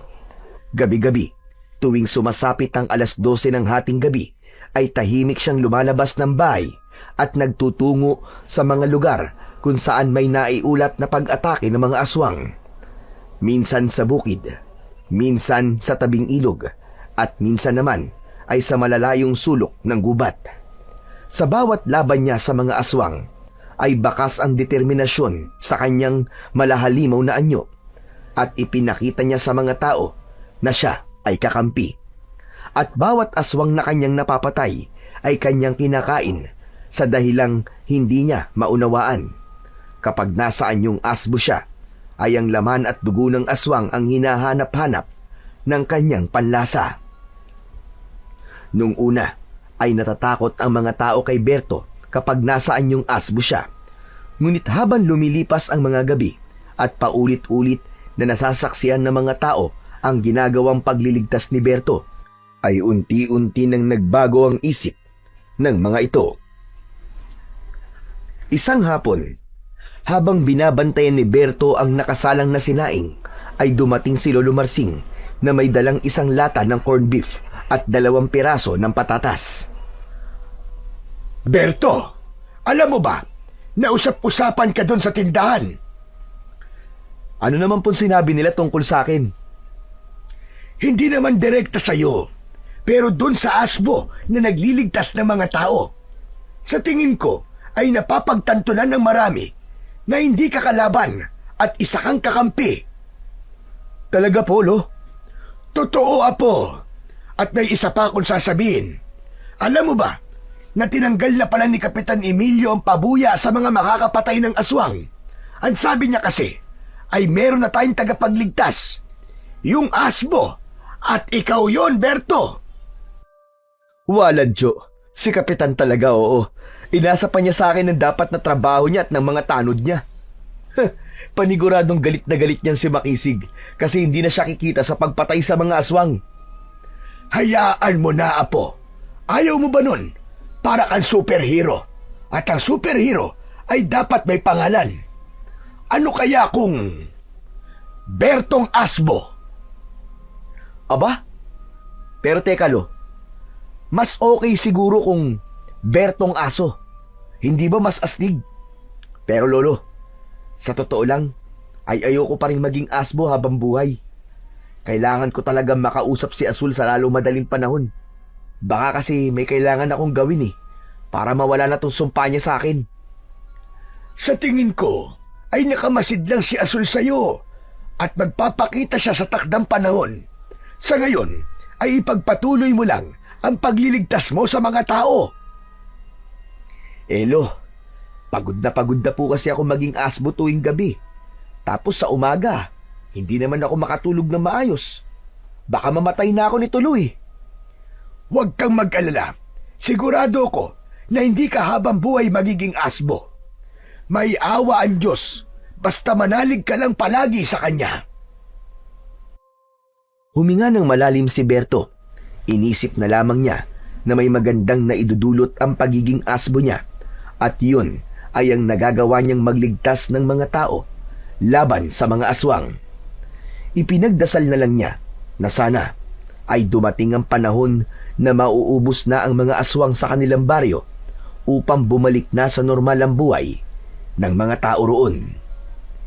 Isang hating gabi, nang maramdaman ni Berto na magpapalit na naman siya ng anyo, ay lumabas na siya kagad. Pagdating sa likod ng bahay, ay doon siya naging asbo. Gaya ng nakasanayan niya, ay lihim siyang nagpagala-gala sa kanilang baryo upang maghanap ng aswang na kanyang papatayin. Hanggang sa nakarating na siya sa gubat, ay wala pa rin siyang aswang na nakikita. Habang naglalakad si Berto, ay nagulat siya nang biglang lumitaw sa harapan niya si Makisig na may hawak na itak. May sako ito sa likod na nakasampay sa balikat nito. Nakangisi yun sa kanya. Tumalikod si Berto at hindi pa man siya nakakalayo nang biglang nagsalita si Makisig. Kilala ko kung sino ka. Ikaw si Berto. Natigilan si Berto. Marahan siyang humarap kay Makisig. Labis siya nagtaka kung paano nito nalaman ang kanyang sikreto. Kala mo napadaan ako kanina sa kubo nyo at nakita kitang lumabas. Hindi ko alam, pero may nagbulong sa akin na sundan kita. At kitang-kita ko na naging asbo ka, Berto. Kaya pala mainit ang dugo ko sa'yo dahil isa kang aswang. Ngayon, may dahilan na ako para patayin ka. Biglang sumugod si Makisig kay Berto. Sinubukan tumakbo ni Berto, ngunit mabilis na nailabas ni Makisig ang laman ng dala nitong sako. Isa yung malaking lambat. Inihagis ni Makisig ang lambat kay Berto, at nang makulong siya sa lambat, ay nahirapan na siyang gumalaw dahil sumabit sa butas nun ang kanyang mga paa, hanggang sa tuluyan ng natumba si Berto. Tumayo si Makisig sa tabi ni Berto. Ngayon, tignan natin kung anong gagawin sa'yo ng mga tao kapag nalaman nila na isa kang asbo, Berto. Nais mang makiusap ni Berto ay alam niya na hindi siya maiintindihan ni Makisig. Wala na siyang nagawa nang tuluyan na siyang nakulong sa lambat at hilahin siya ni Makisig palabas ng kagubatan. Isinabit ni Makisig si Berto na nasaan yung asbo sa isang puno ng mangga na nasa harapan ng barangay hall habang nakakulong siya sa lambat. Binulabog ni Makisig ang lahat, maging si Kapitan Emilio, upang tipunin sa may barangay hall. Labis na natakot si Makisig dahil malapit nang sumikat ang araw. Habang dumadami ang mga tao, ay mas lalong tumindi ang kanyang takot. Makisig, bakit mo nilambat ang asbo na yan? Yan ang nagliligtas sa atin mula sa mga aswang. Magtiwala kayo sa akin, Kapitan. Makikita nyo kung sino ang asbo na yan. Maya-maya lang ay babalik na siya sa pagiging tao niya. Habang unti-unting sumisikat ang araw, ay naramdaman ni Berto ang pagbabalik niya sa pagiging tao, hanggang sa tuluyan na siyang naging tao at lahat ay nagimbal sa nakita. Berto! Isa kang asbo! Kapitan, maniwala kayo sa akin. Kahit isa akong asboy, wala akong pinapatay na tao. Nakita niyo naman, nakalaban ako ng mga aswang. Manahimik ka, Berto! Baligtarin man ang mundo, isa ka pa ring asbo, aswang ka! At ang aswang ay tao ang kinakain! Nang sandaling yon, ay biglang dumating si Lolo Marsing. Tumayo ito sa harapan ng lahat at matiim itong tumingin kay Kapitan Emilio. Kapitan, pakawalan mo ang apo ko. Hindi siya masama. Nakita niyo kung paano siya magligtas ng mga tao laban sa mga aswang. Isa pa, isinumpa lamang ng isang engkanto si Berto dahil napatay niya ang alaga nitong asbo. Kaya ginawa rin siyang asbo ng engkantong yun. Huwag ka maniwala sa kanya, Kapitan. Patayin na natin si Berto bago pa siya maging asbo ulit. Tumahimik ka nga, Makisig. Sa ngayon, ay wala pa ako magiging desisyon. Kaya mananatili si Berto sa lambat na yan. Pero, Kapitan, Lolo Marsing, alam ko nag-aalala kayo para kay Berto. Pero kailangan kong pag-isipan ng bagay na to, lalo na't kaligtasan ng mas nakararami ang nakasalalay dito. Wala nang nagawa si Lolo Marsing sa naging desisyon ni Kapitan Emilio. Naluluwa itong tumingin kay Berto, habang si Berto naman ay pilit na ngumiti upang ipakita sa kanyang lolo na ayos lang siya. Pagsapit ng gabi, ay nanatiling nasa lambat si Berto habang nakabitin sa puno. Kanina ay dinalhan siya ng pagkain at inumin ni Lolo Marsing. Tahimik ang kapaligiran at may ilang nagbabantay na tanod sa kanya. Hindi nagtagal ay napunit ang katahimikan nang makarinig si Berto ng sigawan ng mga tao sa hindi kalayuan. Kinabahan siya sapagkat ang hula niya ay may aswang na sumasalakay sa kanilang baryo. Mula sa barangay hall ay lumabas si Kapitan Emilio at inutusan nito ang mga tanod na tignan kung bakit may sigawan. Kapitan, Kailangan niyo akong pakawalan dito. Kailangan kong iligtas sa mga tao, maniwala kayo sa akin. Hindi po ako pumapatay ng mga tao. Matagal na tumitig si Kapitan Emilio kay Berto. Hindi nagtagal ay umakyat ito sa puno at gamit ang kutsilyo ay pinutol nito ang lubid na nakakabit sa lambat. Pagbaba ni Kapitan Emilio ay tinulungan nito si Berto na makawala sa lambat. Ngayon, pinagkakatiwalaan kita, Berto. Ngunit wag mo akong bibiguin. Pangako, Kapitan, wala akong ibang gagawin kundi ang magligtas ng mga tao. Nang sandaling yun, ay naramdaman na ni Berto na magbabagong anyo na siya. Sa harapan mismo ni Kapitan Emilio ay naging asbo si Berto. Hindi na siya nag-aksaya ng oras at mabilis siyang tumakbo sa pinanggalingan ng sigawan. Nang marating ni Berto ang kaguluhan, ay sandali siyang natigilan sapagkat hindi lang isa o dalawa ang aswang na umaatake sa mga tao, kundi napakaraming aswang. Hindi ako pwedeng matakot ngayon. Kahit mag-isa lang ako, ay kailangan kong iligtas sa mga tao. Uubusin ko ang mga aswang na to. Mabilis at walang pag-aalinlangan na umatake si Berto na nasaan yung asbo sa mga aswang. Sinunggaban niya ang mga yon at kinagat sa leeg. May ilan na winakwak ang tiyan at kinain niya ang lamang loob. Sumugod ang 5 aswang kay Berto at nagunahang sunggaban siya. Mataas siyang tumalon sa isa at kinagat niya yon sa muka. Ang isa naman sa likuran niya ay sinipa niya gamit ang mga paa niya sa likod. Ang isa naman ay kinagat niya sa tiyan at hiniklas ang laman nito. Binuksan niya ang tiyan ng aswang at sarap na kinain ang lamang loob nito. Isa-isang nagtatakbuhan ang natitirang mga aswang, ngunit hinabol ni Berto ang mga yon. Sa kabila ng mabigat at malaki niyang katawan, ay napakabilis pa rin niyang kumilos. Lahat ng naaabutan niya ay pinatay niya at kinain. Tumagal ang laban hanggang madaling araw at doon na tuluyang naubos ni Berto ang mga aswang. Puno ng dugo, lamang loob at putol-putol na bahagi ng mga aswang ang buong baryo. Habang si Berto naman ay bumalik na sa pagiging tao. Tahimik na nakatingin sa kanya ang lahat nang dumating si Lolo Marsing upang balutan siya ng kumot. Kasunod nun ay dumating si Kapitan Emilio kasama si Makisig. Kapitan, huli na natin si Berto habang nasaan yung tao pa siya. Tumigil ka, Makisig. Hindi na natin huhulihin si Berto. Hindi mo ba nakita ang ginawa niya? Kundi dahil sa kanya, ay maraming namatay sa pag-atake ng mga aswang. Napapahiyang napayuko si Makisig. Humarap si Kapitan Emilio kay Berto at tinapik siya sa balikat. Magaling, Berto. Hindi mo ako binigo. Maraming salamat. Sinabi ko naman po sa inyo, Kapitan Wala po akong ibang gusto, kundi ang magligtas ng mga tao. Kapitan, maaari bang makauwi na kami ng apo ko? Kailangan na po niyang magpahinga. Walang problema, Lolo Marsing. At nangangako ko na simula ngayon ay wala nang gagalaw kay Berto. Masayang naglakad sina Berto at Lolo Marsing pauwi sa kanilang bahay.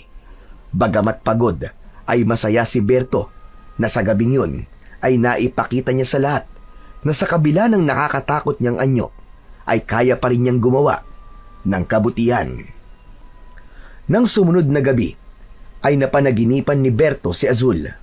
Sa panaginip niya, ay sinabi ni Azul na binabawi na nito ang sumpa nito kay Berto dahil ginamit niya ang pagiging halimaw niya sa kabutihan.